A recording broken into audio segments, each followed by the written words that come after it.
অফিসে যাবার পথে আমাদের বাবলু মোবাইল ফোনটি হারিয়ে ফেলল এবং অফিসে যাওয়ার পরে কাজের চাপে সে কথা সে ভুলেই গেল।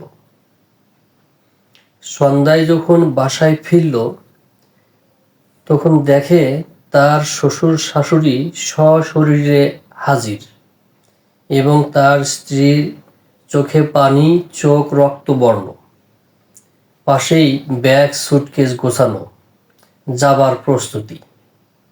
বাবলু বলল, কি হয়েছে? বাবলুর স্ত্রী তখন তার মোবাইল সেটটি বের করে একটি SMS দেখালো, যেখানে লেখা আছে, আমি আজ থেকে তোমাকে ত্যাগ করলাম। বাবলু তখন তার মোবাইল ফোনটি হারিয়ে যাওয়ার বিষয়টি তার স্ত্রীকে বলল, কিন্তু তার স্ত্রীর চোখের পানি কিছুতেই বন্ধ হচ্ছিল না। তখন বাবলু তার স্ত্রীর মোবাইলটি নিয়ে হারিয়ে যাওয়া নাম্বারে লাউড স্পিকারে ফোন দিলেন। অপর প্রান্ত থেকে এক ভদ্রলোক ফোনটি রিসিভ করলেন। বাবলু বলল, আপনি কি আমার মোবাইল ফোনটি পেয়েছেন? ওপাশ থেকে জবাব হলো, হ্যাঁ। আপনি কি আমার স্ত্রীকে একটা SMS করেছেন? হ্যাঁ। বাবলু জবাব দিল, কেন?